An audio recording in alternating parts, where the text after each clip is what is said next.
Chers frères et sœurs, chers compatriotes, chers prochains de partout, je vous salue dans le puissant nom du Seigneur Jésus-Christ. Bienvenue dans l'école de l'Église.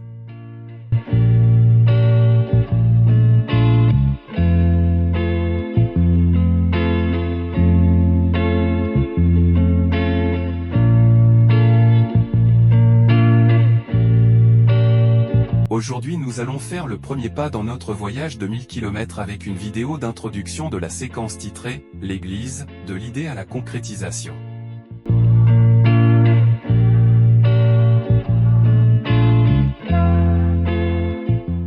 Tu es Pierre, et sur cette pierre je bâtirai mon Église.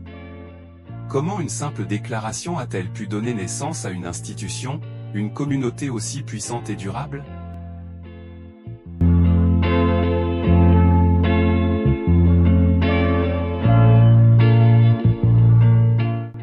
Dans cette série composée de 3 vidéos, je me propose d'aborder certaines notions qui peuvent aider les auditeurs à avoir une meilleure compréhension de l'Église. En tant qu'institution spirituelle et physique, comment l'Église se situe-t-elle dans l'espace et le temps ? Dans cette vidéo nous allons, d'abord, dire que l'Église est un projet issu d'une idée conçue dans l'éternité. Ensuite, nous allons faire quelques considérations théologiques basées sur la Bible.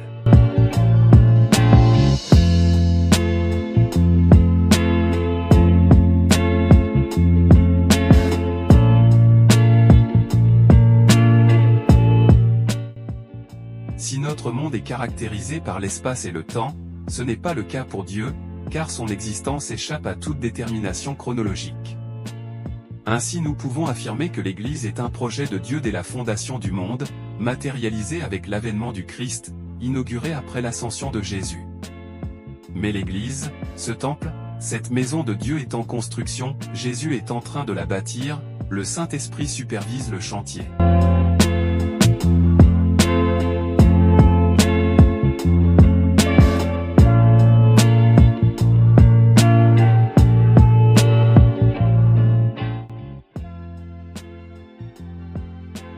La Bible ne dit pas quand Dieu a créé les anges y compris Satan, nous sommes partis du constat que les premiers chapitres de la Genèse ne nous ont pas montré la création des anges. Les récits de la création que nous lisons au chapitre 1 et 2 du livre de Genèse ne mentionnent pas que Dieu ait créé des anges. Pourtant, peu à peu, des êtres mystérieux vont apparaître au fil des textes, dès Genèse 3 verset 24, alors qu'Adam et sa femme sont expulsés du jardin, des chérubins armés d'épées flamboyantes sont établis par Dieu pour garder l'arbre de vie.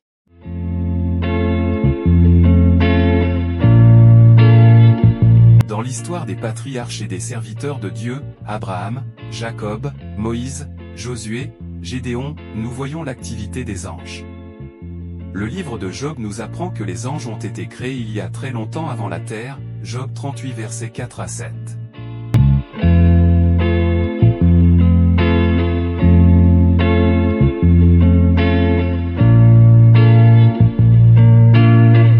Aucun patriarche, et, de Moïse à Jean-Baptiste, aucun prophète de l'Ancien Testament n'eût dit un mot sur l'existence d'un homme plus grand qu'Adam en âge et qui aurait vécu au ciel. Pourtant Jésus, étant venu au monde après le dernier prophète de l'Ancien Testament, Jean-Baptiste, a déclaré qu'il était avant que le monde fût, Jean 17h5, 24, avant qu'Abraham fût, Jean 8 verset 58, et qu'il était descendu du ciel, Jean 6 verset 38.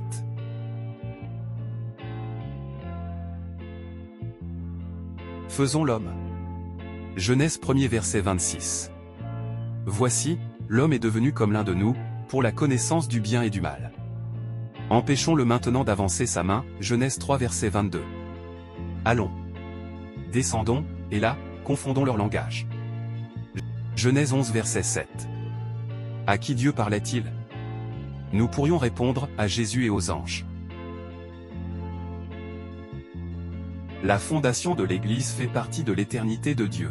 Nous ne pouvons pas dire exactement quand l'Éternel a conçu le projet de l'Église, mais les expressions « de toute éternité », 2 Timothée 1 verset 9, « avant les siècles », 1 Corinthiens 2 verset 7, « avant la fondation du monde », Éphésiens 1 verset 4, 1 Pierre 1, verset 20, montrent que des préparatifs ont été faits avant la création racontée dans les 2 premiers chapitres de la Genèse, donc hors du temps.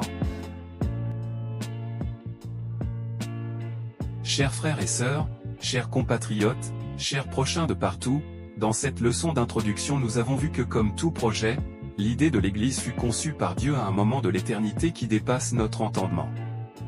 Jésus le bâtisseur principal existe dès le commencement. Pour ne pas rater la prochaine vidéo, abonnez-vous et activez la cloche de notification. Commentez. Partagez le lien de la chaîne YouTube à vos proches.